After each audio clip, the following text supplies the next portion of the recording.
Welcome to the Rise of the Trades podcast, the show dedicated to helping you to build, grow, and scale your trades or construction business. All rise for your host, Craig Wilkinson. Welcome to this week's coaching episode of the Rise of the Trades podcast, where we help trades and construction business owners to skyrocket leads, explode net profits without having to graft 60 hours a week and becoming that busy fool.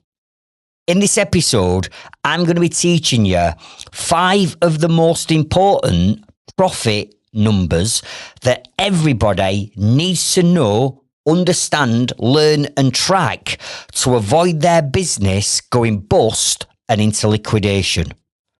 But before we go there, I'd just like to say a massive thank you for all our listeners that tune in every week to these episodes. And if it's the first time of you tuning in, welcome. Now, what I would really love you to do is to hit the follow button or the subscribe button on whatever platform you're listening to this episode on. And the reason being is, the more people that we can get following or subscribing to this podcast, the more the platform will push our episodes out and therefore will reach more people that need our help and support. So now let's transition over to this week's coaching episode.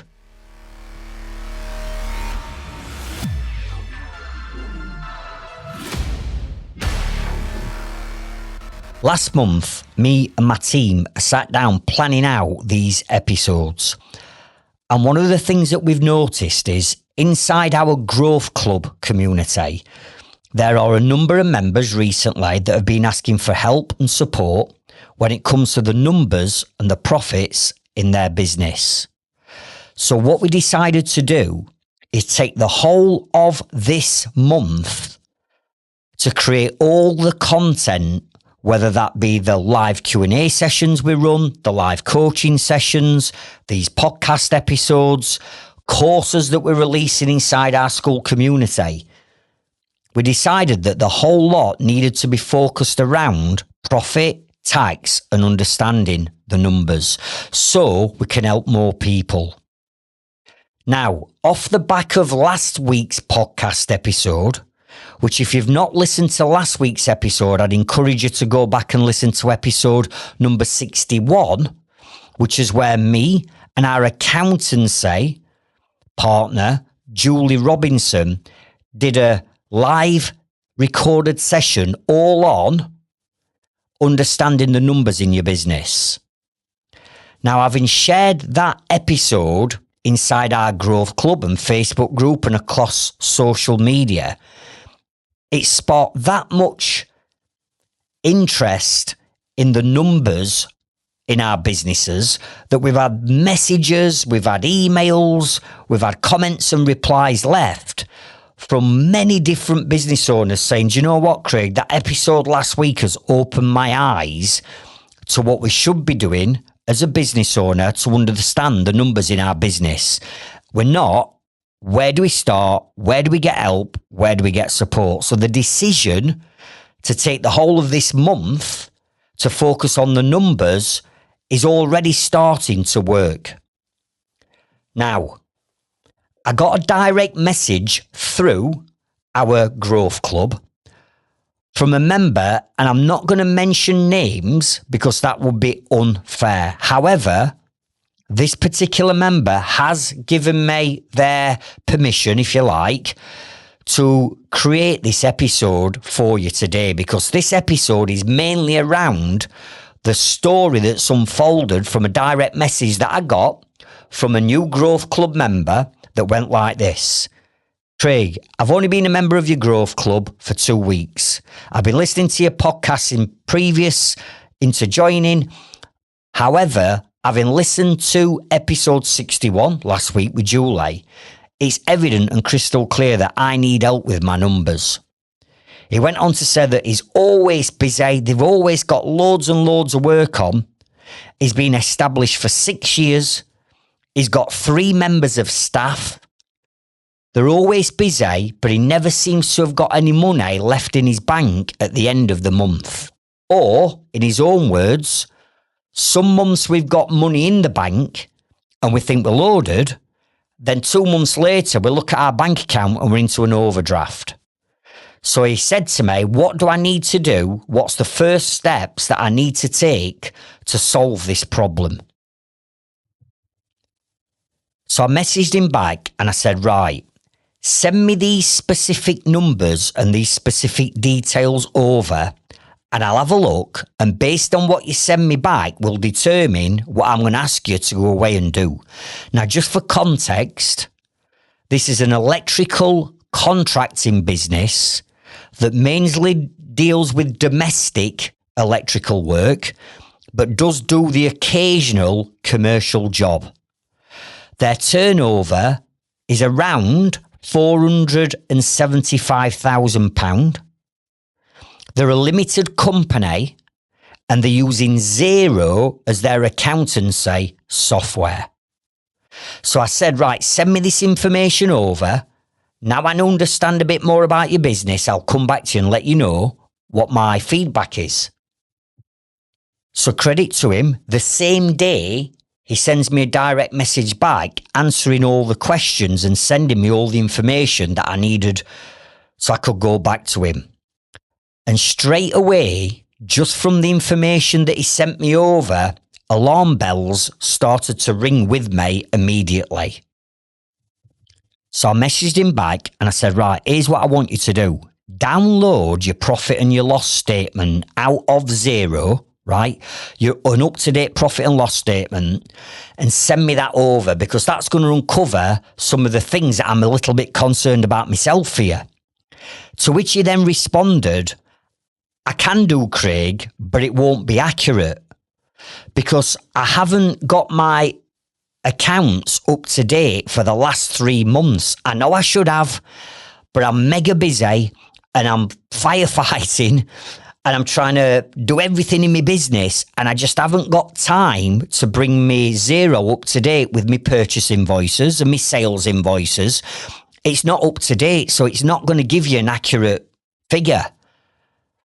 So I went back and I said to him, well, number one, that you shouldn't be doing that. But when was your financial year end? When were your last year end and you got your year accounts up to date? And he said, my year end finished 3 months ago. So I said, right, send me over your financial set of accounts for your end of year, which were only 3 months. It were only a quarter back. I said, because I should be able to pick out information from that that's going to help me best advise you on what you need to do. So he did. He sent me his end of year accounts over. And literally within 20 minutes of me looking at the numbers on his end of year accounts and looking at his profit and loss statement on his business, I knew that his business was actually in trouble. Now, so far, all this had just been done on direct message and emails. So when I saw the numbers and I thought, if he carries on this trajectory, he's going to end up in a right pickle. I said, I'm going to ring you. So I rang him and I said to him, I've got some concerns about these numbers. I don't want to startle you. You know, you've come to me, so I've got to give it you straight. I've got some concerns about your numbers, but I want to know a little bit more about the jobs that you've been doing. And I want to know about what jobs you've got coming up. Because from these sets of accounts, it were telling me that he weren't making profit. It were nowhere near as profitable as what he thought he were. And I got some concerns also about tax and VAT and things like that. So I said, listen, I need to understand what work that you've got in and what you've got coming off.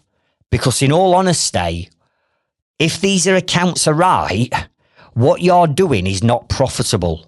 And the longer you keep doing this, all you're going to do is keep breaking even. And in 10 years' time, you're going to be no further forward. And he says, well, that's exactly how I feel now. I've been at it now 6 years and I'm still no further forward.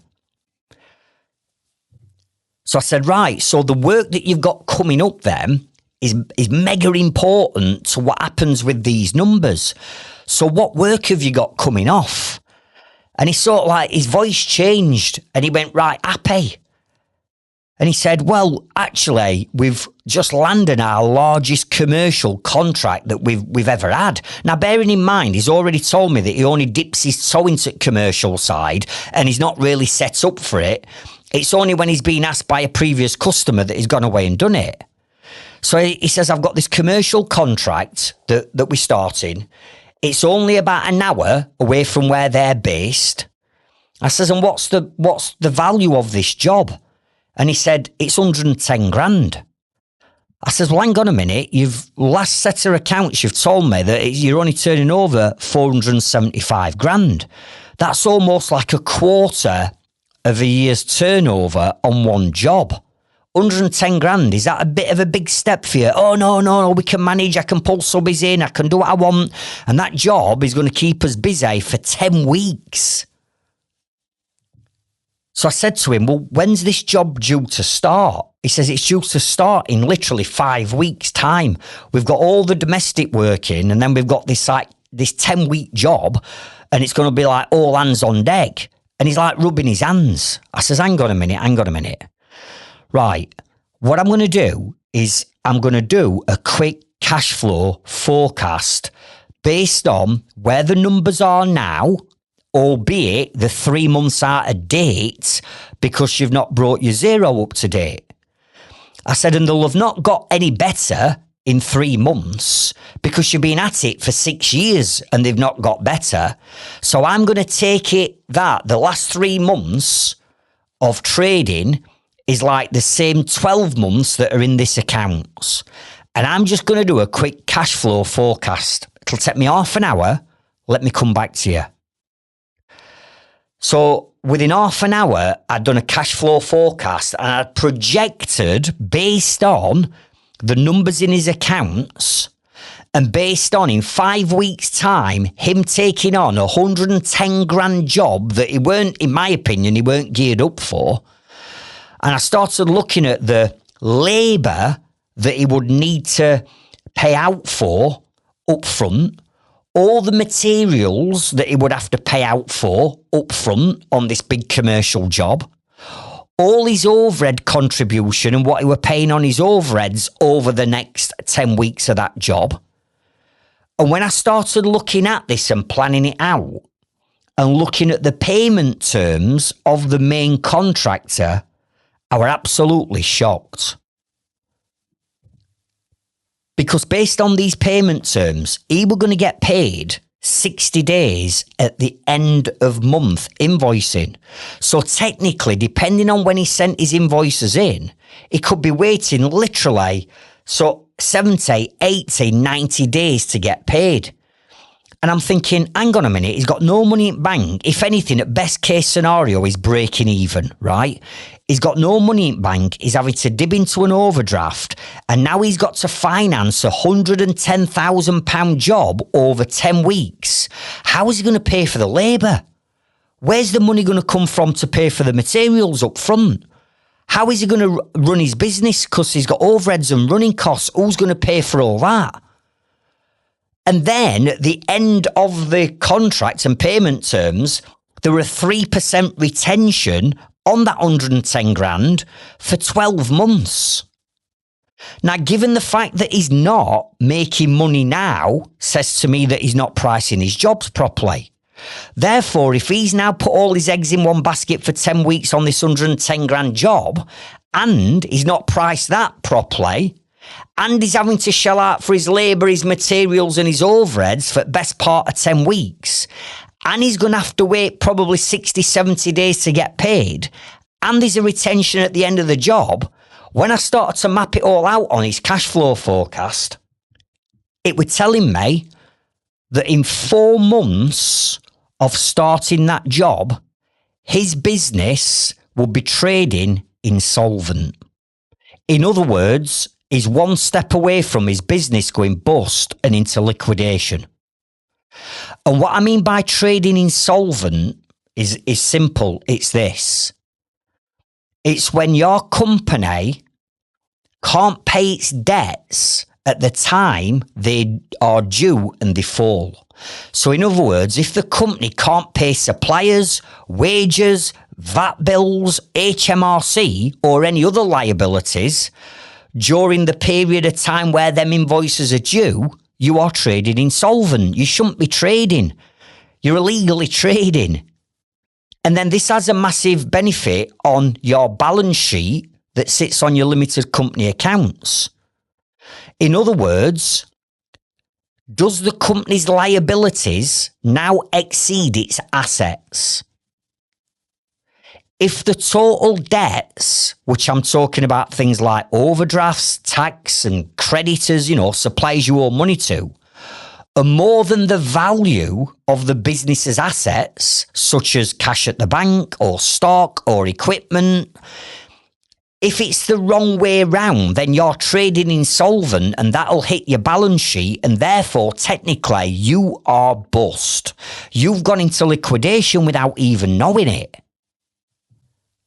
But he's there, sat thinking, rubbing his hands. He's got an 110 grand job on, which sounds great for ego, doesn't it? I've got these lads working on this big commercial job. It's 110 grand. It's going to take me 10 weeks. Let me get some social media photos and get it on my website. Listen, none of that matters, mate, because your business is going to go bust in 4 months. And he had absolutely no idea. But all this has come from the podcast that me and Julie recorded last week. If we'd have not recorded that podcast and if we'd not dedicated the whole of this month to creating content on the numbers and taxes and profits, his business would have gone bust in 4 months' time. Now, that's the power of you taking action on what you're listening to on this podcast, or if you're a member of our growth club or inner circle, this is the value that we're bringing. And as a business owner, it's your responsibility to understand the numbers in your business and make sure that you're pricing jobs correctly and you've got a positive cash flow moving forward. Or otherwise, you could be sat there thinking you're doing all right, but in actual fact, when it all catches up with you and the bad decisions you might have made in the past come back to bite you in the arse, at that point, you could find yourself trading insolvent and going bust. Now, when I explained all this to him and literally sent him the cash flow forecast over to show him, he's like, fucking hell, I had no idea. I'm saying, well, you won't have any idea, will you? Because you don't understand the numbers in your business. You're looking at this as though you're an electrician and a tradesman and not a business owner and a businessman. He's like, well, what do I need to do? You've proper frightened me now, Craig. Well, I says, listen, you came to me asking for help. It's a good job you did. So what do I need to do now? I says, right, the first thing you need to do is you need to speak to your accountant. And you need to say to your accountant, hang on a minute, you are creating me my end of year accounts. You are my accountant. You should be helping me to increase my profits and stop me overpaying on taxes. You can see these accounts. Why haven't you told me that the business is not working? Why haven't you told me that I'm not pricing jobs right or I don't understand my numbers? Why aren't you coming to me and helping me grow my business? Because that's what an accountant should be doing. I mean, come on. This has taken him to send me a direct message in our school community to me to be able to help him solve the problem. I shouldn't be solving his problem. His accountant should be solving his problem for him. So what I said to him is go back to your accountant, give him everything that I've just told you, give him this spreadsheet and ask your accountant to help you get out of this mess that you're in. And if they don't want to help you or they don't offer that as a service, you need to sack your accountant off and find a new accountant that's going to work with you to help you understand your hourly rates, plan your profit margins, teach you how to price jobs, split your money up into your tax pots and your VAT pots and your profit pots and your savings pot. You need someone to help you do all that. So I said to him, get a meeting with your accountant. Now, it turns out that his accountant said, we could help you do that. It's not what we normally do, but we could do, which is no good. So I've put him in contact with Julie from the podcast I listened to last week, and he's contacted Julie, and Julie's going to be helping him. Now, The second thing I said to him you've got to do is, right, you've got to understand these 5, what I consider to be basic numbers. But I appreciate that even I didn't know these numbers when I first started back in 1994 with my joinery and building company. I didn't know about these numbers, and I've made all these classic mistakes. So I'm not trying to beat anybody up. It's just we don't know them. Nobody teaches us this. But if we're going to scale a business that's going to provide us and our family with a lifestyle that you deserve, surely you've got to understand the basic numbers in your business. So I said to him, right, these are the numbers what I want you to go away, work with whichever accountant you're going to work with, and get to understand these numbers. Now, he's gone away and he's on with this now. His problem's not solved. It's not going to go away, but at least he's on top of it now, and we can do something to stop him going into liquidation. Whereas if he were to bury his head under sand, in 4 months' time, he'd go pop, right? So I'm doing this episode because I'm thinking of the back of Julie's episode with me last week and what's happened and uncovered this week. I'm like, well, hang on a minute. There's no point in me just giving one person these 5 numbers. Everybody needs to understand what these 5 numbers are. So in the next chapter, I'm going to be going through what these 5 numbers are, giving you some pointers on what you need to do to go and work them out. But ultimately, you as the business owner have got to go away, do a bit of research, sit down with your accountant, take these 5 numbers to them and get top side of these numbers. Because if you do, you'll be making more profit and you'll never have to worry about cash flow. You'll never be in a negative cash flow. You'll never need an overdraft. You'll never be in debt. And you certainly will never be 4 months away from going into liquidation.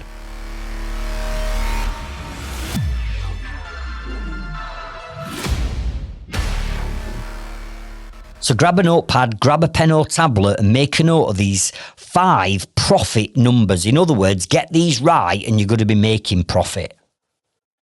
Number 1 is your hourly rate. Because when I looked at the numbers in his business, I could see straight away he weren't charging enough. He were basically charging his employed, and they were all employed staff, there were no subbies. He was charging basically his employed members of staff out as what he were paying them. And that's not how we work the hourly rate out. What we need to do is we need to take their wages on whatever you're paying them. So whatever you pay your member of staff's wage, right? You then need to add on the national insurance contribution that you've got to pay on top of their wages. You've then got to factor in their holiday pay because you pay them holiday pay as an employed member of staff. And for some of you, you'll have training days where you've got to send your team onto training days that cost money, and also is downtime because they're not earning you money. So whatever all that lot adds up to over 12 months, what you're then going to do is you're going to divide that figure by 230. And the reason why I'm saying 230 is there are around, or on average, 230 working days a year for an employed member of staff. Take off all your bank holidays and your holiday pay and your holidays. Take off a couple of days for sickness through here. Take off all the bank holidays, right? And you're down to 230 working days, right? So you take the total contribution of what it's costing you to employ that member of staff. You're going to divide that by 230 days a year, which gives you your daily rate. But here's where people make a mistake. They will just take that daily rate then and say that's how much it costs us per day. But what we're not factoring in is your employed members of staff do not, if you pay them for 9 hours a day, they don't work for 9 hours a day, do they? Because during that day, they've got breaks, morning break, afternoon break, lunch break. Some of your members of staff will be tossing it off, messing about, playing on the phones for half an hour a day on TikTok or Instagram or social media, so you've got downtime there. They don't work like a machine. They're not a robot, so they're not constantly working on the tools for 9 hours a day, are they? They're not.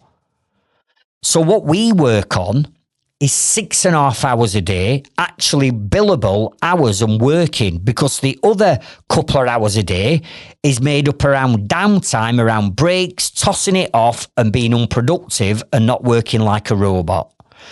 So what you've got there is you've got your daily rate. Then what I would do with the daily rate is divide that by 6.5 hours. And then that gives you an hourly rate. Are you with me? So you've got to make sure that you've got the right hourly rates per member of staff. And bearing in mind, some of you will have got employed staff on different rates. You might have an admin person that's on a certain wage. You might have an engineer or a fitter that's qualified and experienced on another one. You might have an apprentice on another one. Are you with me?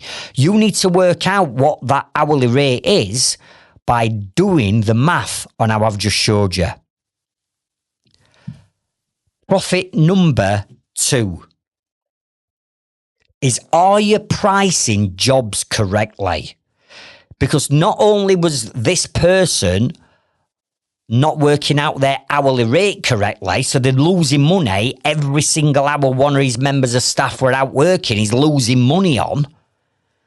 He wasn't pricing jobs correctly. He was taking his labour and his materials and then adding a figure on top to cover everything else and a bit of profit. And when I said to him, "What, this 110 grand job, how have you got to that figure?" And he went, "Well, actually, it weren't 110. It came to 127. And I went, "Right." He says, "But the main contractor told me if I put it in at around 110, I'd get the job." I said, "So what?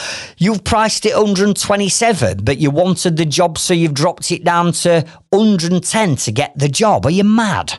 But that's what he'd done. And that's how we were pricing jobs. And we've all done it, haven't we? Where we look at a price and we go, "Flipping heck, I can't charge that. Would I pay that? Probably not." So what do?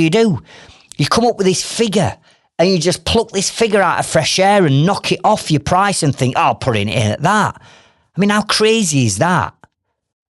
So the correct way of pricing jobs is like this. Number 1, you work out what your labour is. In other words, how many hours am I allowing to do this job? Now remember, you've got your new hourly rate now. So really, you know how many hours it's going to take. You've got your new hourly rate. So that's what the labour price is.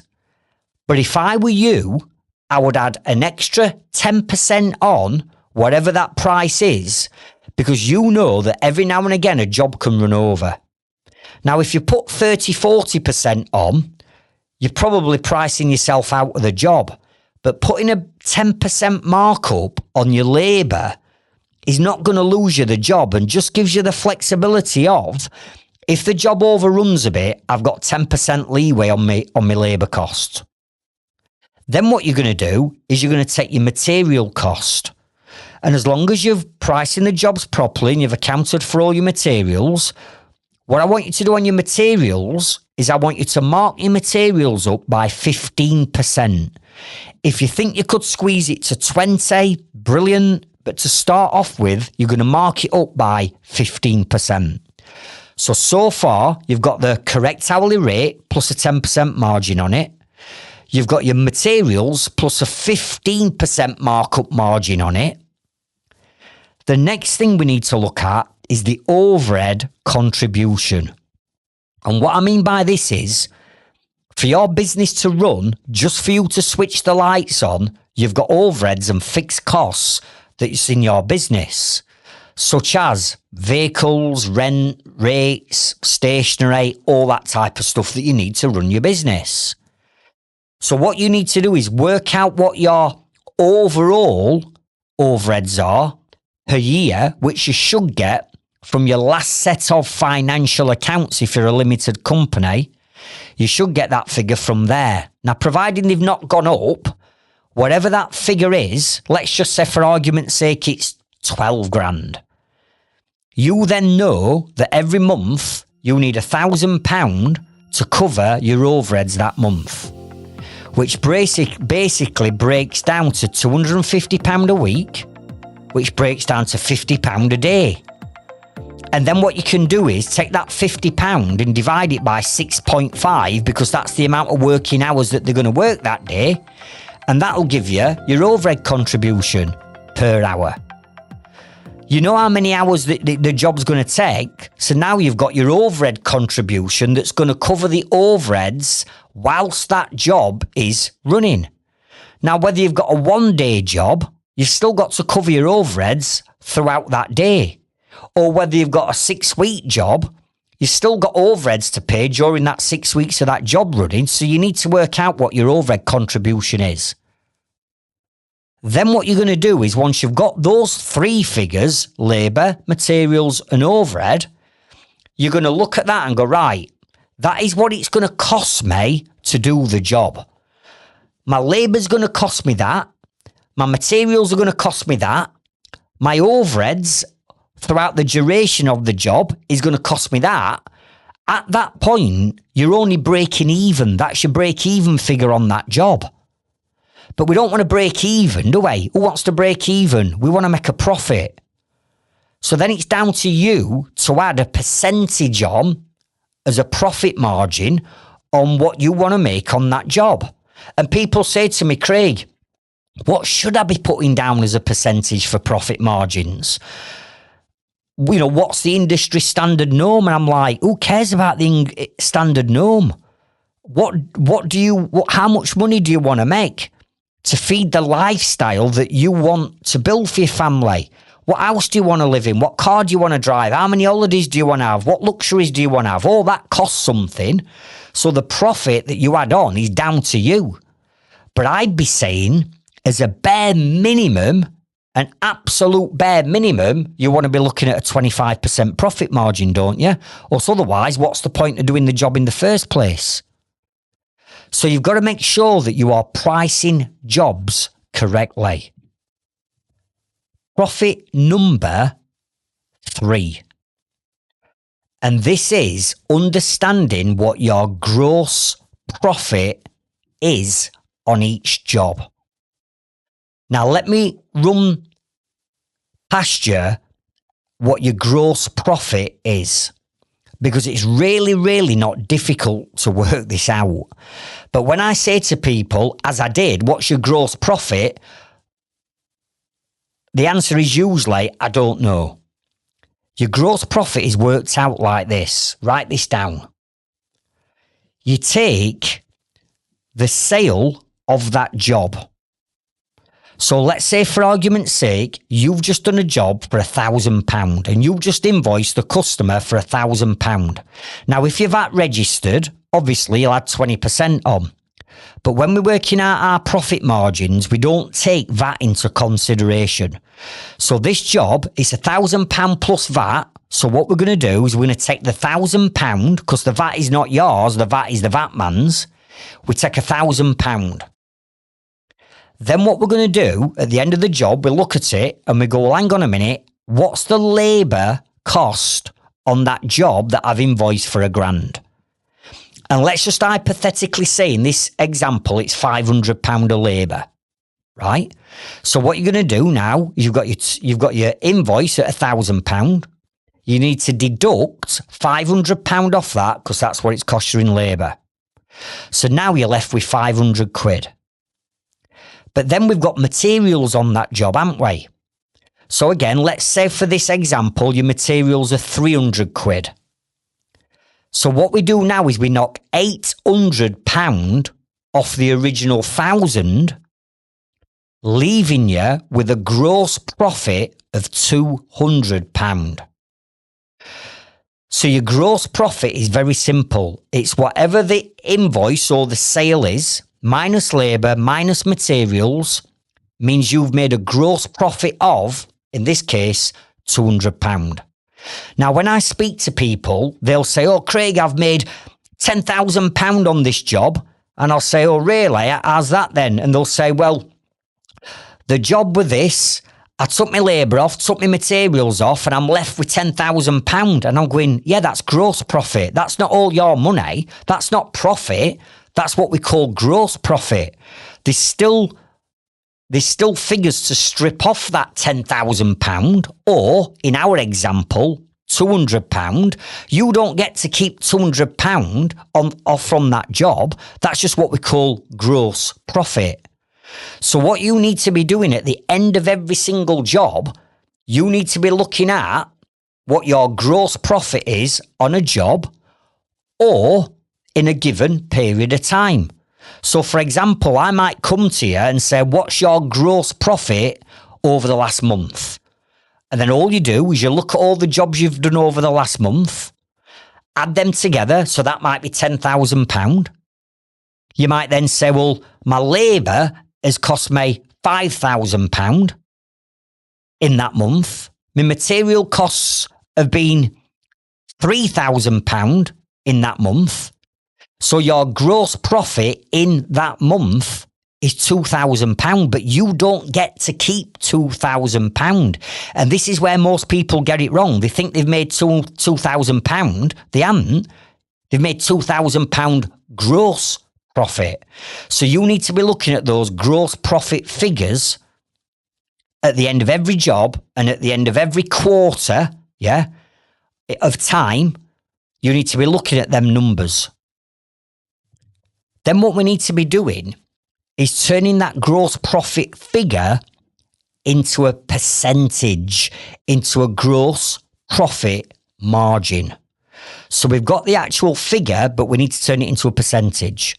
So this is how you do it. It's really simple. Just write this down. You take your gross profit, which in this example we've been using is £200. You divide £200 by the invoice or the sale value. And we've said that's £1,000. So it's 200 divided by 1,000. And then whatever figure you've got then, you multiply it, you times it by 100. So in this case, it's given us a gross profit margin of 20%, which is not a big gross profit margin. So you need to be turning your gross profit into a gross profit margin. And I'm going to be explaining to you why we have to do that coming up.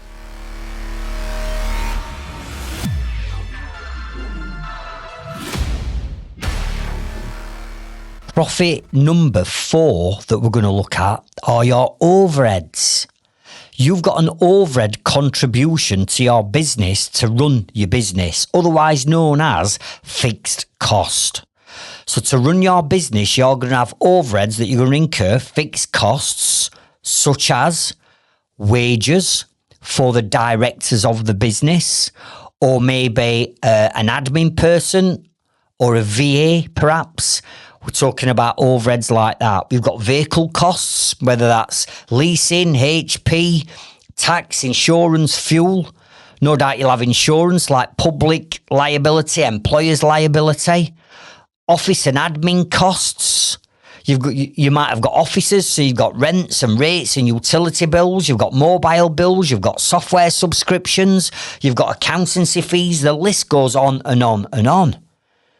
So you've got some fixed costs that no matter how much you sell or turn over in your business has got to pay these costs every day, every week, every month and every year. So whether you're fitting one boiler a month or 20 boilers a month, you've still got these fixed costs in your business just to switch the lights on and trade. Now, if you don't know what these overheads and fixed costs are, how are you supposed to factor the cost of that in to the job? Because every day you are on a job, that job has got to have an element of money added to it to cover the cost of the overheads for that particular day on the job. So what are your overheads? And this is one of the questions that I asked. And I said to him, look, what's your overheads? And he's like, well, I think it's this. And actually, no, it's not, because we've just added this on. I'm like, what do you mean you think? what are your overheads? Do you not know your overheads? Do you not know how much it costs you to just switch the lights on in your business every day? And the answer to that, he said, well, no, I don't. So what we've got to do is we've got to work out the overall cost of our overheads for that particular year. Now, the quickest way of doing this is if you're a limited company and you've got your set of financial year end accounts as of now, not from 6 months ago because your overheads have probably increased. But let's say today I'm signing off my accounts. Inside my accounts on the profit and loss statement of your accounts, you will see a list of all the overheads and how much it's been and cost you over the last year. So that's where you get your overhead contribution from. If you're a sole trader, what you need to do is you need to look at your bank statements and have a look on your bank statements and see what you're paying for and shelling out for every single month, and then add that up over a 12-month period, and that's your overhead contribution. So the simplest way and form of doing this, and me explaining it to you, is like this. Let's say, for argument, that you add all your overheads up and the 24 grand in the year. That accumulates then to £2,000 a month that you've got to bring in just to switch the lights on in your business, which then breaks down to £500 a week, which then if you bring it down to a day rate, it'd be £100 a day. That's what you would have to charge every day that you are working. In your price, you'd have to include £100 a day to cover the cost of the overheads. Are you with me? Now take this back to profit number 2, where I said pricing jobs correctly. I said that you need your labour, your materials and your overhead contribution to the time you're spending on that job. Well, this is where you would take that, let's say, £100, and if it's a 1-day job, you've got to add £100 onto that pricing of that job to cover the cost of the overheads on that day. If it's a 10-day job, it'll be £1,000 worth of overheads that you've got to include in the price of that job. Now, if you don't know your overheads, how can you proportion the right amount when you're pricing a job? You can't. So you're back to winging it with your prices and keeping your fingers crossed that the price that you're putting in is going to cover everything and there's enough left over at the end of the job for you. And we can't grow and scale a business if we're winging it with them numbers. Profit number 5 that we've got to drill down on is what we call net profit. Net profit, right? Now, let me explain to you how we work out your net profit. And for me, this is more important than your gross profit. And I'm going to explain to you why. So if we rewind back to the example we've just given about the gross profit, the example we used was, we've got £1,000 job. That's what we've invoiced the customer. And if you remember, what we said is, £500 was labour, £300 were materials. So we said that we got a gross profit of £200, which accumulates to a 20% gross profit margin. So that's how we work the gross profit out.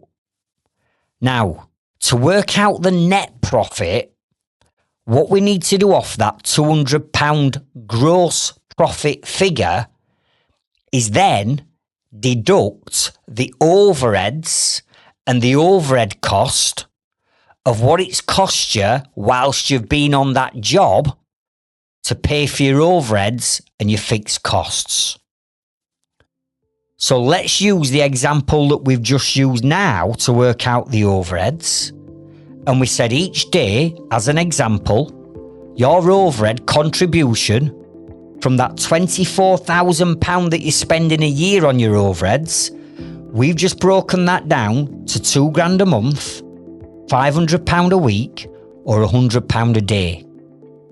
So let's assume this job that we've invoiced for £1,000 is just a 1-day job. What we now have to do is allow £100, because that's what we need to allow for the overheads per day. We now need to deduct £100 for those overheads off the £200 gross profit. What we then left with is a profit on the overall job before tax of £100.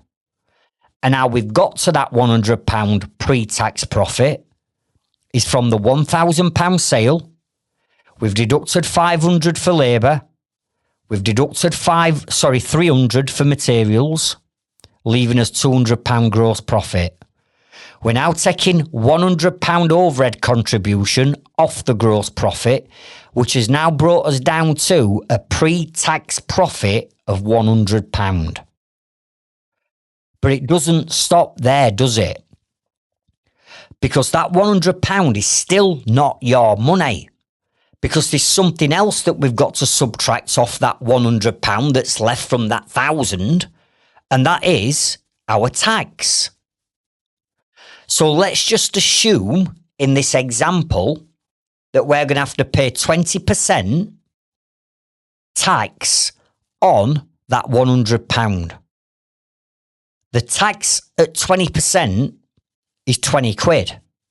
So off that £100, we've got to put £20 to one side in a tax bank account or a tax pot, so we don't spend it because that's the tax man. Then leaving us with a net profit of just £80. £80, that's it. So you've sold it at 1,000, but by the time you've stripped off everything, you're left with 80 quid. And that £80 after tax is what we call net profit after tax. And that then is the money that you can take out of your business. That's your money. All the other figures before that aren't your money, because that's the employee's money, i.e. the labour. That's your supplier's money or merchant's money, i.e. materials. That's your overhead contribution money towards your rent, your mobile phone and your insurances. Then we've got to pay the tax man, which is his 20 quid. Then, and only then, are we left with a net profit of £80. And that's how you work out your net profit. None of this is mega complicated. You don't have to become an accountant with 30 years experience to understand this. Working out your gross profit and your net profit is a doddle. I've just shared with you how you need to do it. So when I said, what is your net profit margin? He was like, I ain't got a clue. I don't know. I don't know what it is. And this is why I was saying the alarm bells were ringing to me just looking at the numbers in his business from his accounts, because I could see his gross profit.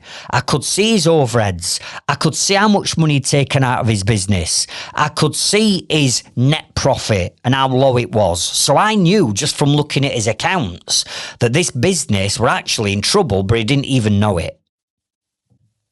Now, just like the gross profit, we turned our gross profit into a gross profit margin as a percentage.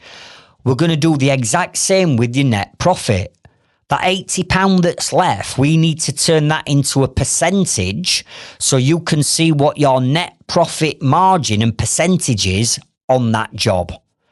So we're going to use the exact same math as we did for the gross profit, but just different numbers, but it's the same formula.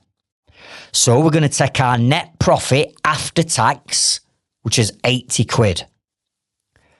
What we're then going to do is we're going to divide that £80 by the £1,000 sale or invoice price. Then whatever that figure is, you're going to times that by 100, and that is going to give you your net profit margin percentage after tax, which in this case and this example would just be 8%. That's it. Which basically means every £100 worth of sale that you make, at the end, after everything's stripped off, all you're left with is £8. So again, when I was looking at the accounts, I could see the gross margin, and the gross margin was actually quite high. The gross margin looked okay. It was the net margin after everything had been stripped off that he was left with that was too small for a business of his size, turning over 475 grand. And that's how I knew within 20 minutes that this business was in trouble. Now, let me give you something that I always look at when I'm looking at my own accounts and when I'm looking at my Inner Circle members' accounts, right? And that is this. If you've got a business like in this example that I'm sharing today with one of our Growth Club members, if you got a high gross profit figure and a high gross profit percentage, which they had, and just for this purpose of example, let's say it's 70%. If you've got a high gross profit of 70%, but then you've got a low net profit as, let's say, 6%, what is that telling me about this business? Or what is it telling you about your business? Remember what I've said in these 5 steps, these 5 profit figures. You've got a high gross profit, but you've got a low net profit. You tell me what's going wrong in that business based on what I've just covered. Well, let me tell you. If you've got a high gross figure and a low net figure, the bit that sits in the middle that I've just shared with you is your overheads.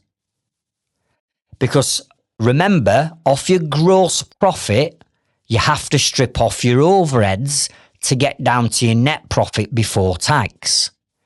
So if you've got high gross and a low net, that's telling me that the overheads in your business are far too big for the size of business that you are. You've got too many luxuries. Maybe the ego's kicked in and you've got, flash brand new vans and you've got lovely offices and you've got all this lot going off to give the appearance that you're doing incredibly well. But underneath it all, the business is struggling. Why? Because the overheads are too big for your business. So even though you've got high gross, you strip them big overheads off, leaves you with a low net profit margin. And this is exactly what we're happening to this Growth Club member. High gross, low net. Straight away, I said to him, you've got to get rid of all these overheads. Your overheads are far too much. And when I looked, I'm like, what do you need that for? What do you need that for? What do you need that for? Why have you got that?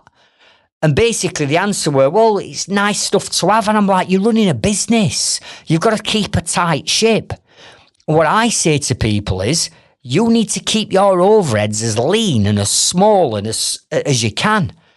Because if you keep them lean, you're going to end up with a higher net profit than if you have an ego and have all these fancy stuff. You're going to reduce your profit margin because your overheads are eating away at your profit. Do you get what I'm saying? So as well as saying to him, you've got to go away and sit down with your accountant and get top side of these numbers, I shared all these 5 areas with him and I said, right, you've got to get working on these because every single one of them, he were winging it. He didn't have his correct hourly rate. He were losing money. Imagine that. Imagine employing a team and sending them out to work for you for a day, knowing that you're actually losing your money because you've not got an hourly rate correct. So he got the wrong hourly rate. Number 2, he weren't pricing jobs properly. He'd not got the right markups on them and he weren't including his overhead contributions. Number 3, he wasn't looking at his gross profit because if he'd have been looking at his gross profit, he'd have known that there's something wrong in his business. Number 4, he wasn't top side of his overheads and he didn't know how much his overheads were costing him and he didn't realise his overheads were crippling his profits. Number 5, he had no idea about his net profit. He just thought, I've made profit on a job because it's cost me 1,000. Sorry, I've invoiced 1,000. It's cost me 500 in labour, 300 in materials, therefore I've made 200 quid. No, you haven't made 200 quid because you're not factoring in taking off your overheads and taking off your tax. So with this, I've sent him away literally over the last couple of days to get top side of this. And if he does and he sits down with his accountant, his business is not that far gone that he's going to lose it or he's going to go bust or into liquidation. It's salvageable. We can pull it back as long as he starts to understand the numbers in your business. But I dare say, and it pains me to say it and it kills me to say it, there'll be some of you listening to this episode now that if you do decide to go and do what I'm sharing with you now, which you should do, unfortunately, the numbers are going to uncover a terrible situation that you've put yourself in, all down to not knowing these 5 numbers and making poor or bad decisions financially in the past that's going to end up catching up with you, because it always does. And at that point, the shit hits the fan and it's panic stations. I can't sleep at night. What do I do? And as much as I don't want to say this, you know, I'm honest with you. If you're in that position now, 9 times out of 10, it's because of your own doing. So don't put yourself in that vulnerable position. Stop looking at business like a tradesperson and start looking at it like a businessman or a businesswoman, because that's exactly what you are.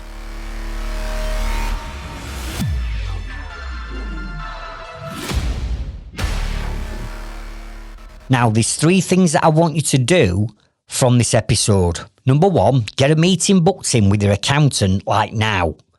Get a meeting booked in, go through step number 2, go through the numbers and understand the numbers. You don't have to become an accountant. You just have to know the numbers in your business and understand what you're looking at. Number 3, what I want you to do is I then want you to take action. Stop burying your head in the sand when it comes to these numbers. And again, I know from experience of coaching over 30,000 tradesmen and women, I know that there'll be many of you that know deep down that you're in a bit of a pickle, but you're burying your head in the sand, hoping and praying that a big job comes in and bails you out. Listen, it's never going to happen. So if you believe that, you know, you're falling into debt or things aren't right and, you know that money's tight, you need to act on it now. So 3 things: get a meeting booked in, understand these numbers, and then take massive action to get them numbers corrected in your business. Now, if you want more help and support with all the numbers in your business, I'd ask you to consider joining our Growth Club. Because inside our Growth Club, as you've already heard from me, over the course of this next month, me and Julie Robinson are putting on a series of live coaching events all around these numbers. We're going to be doing some live Q&A sessions with our Growth Club members to answer all your questions. And Julie's releasing a course into our Growth Club that you can access 24/7. So if you want that additional extra help and support, not just with the numbers in your business, but everything else, your marketing, putting systems in place, employing staff and scaling, could I ask you to consider clicking the link in and around the description and the show notes of this episode and go and check out our Growth Club. Now, if you're listening to this a month plus, you might be saying, well, that's no good to me now, Craig, because the events have been and gone. Every single one of our coaching events and live Q&As, whether that's on the numbers, how to generate more leads, how to systemize your business, how to employ a team, everything is recorded and added into the classroom section of our Growth Club. So even though you might be listening to this in 6 months' time, you can still access all of the recordings. You can still come on all the live Q&As that we run every month, and you've still got access to me, even if you join in 6 months' time. And finally, remember this. For things to change, you have to change, or all you'll ever have in your pocket is change. I'll catch up with you on next week's episode, and I'll meet you at the top. Thank you.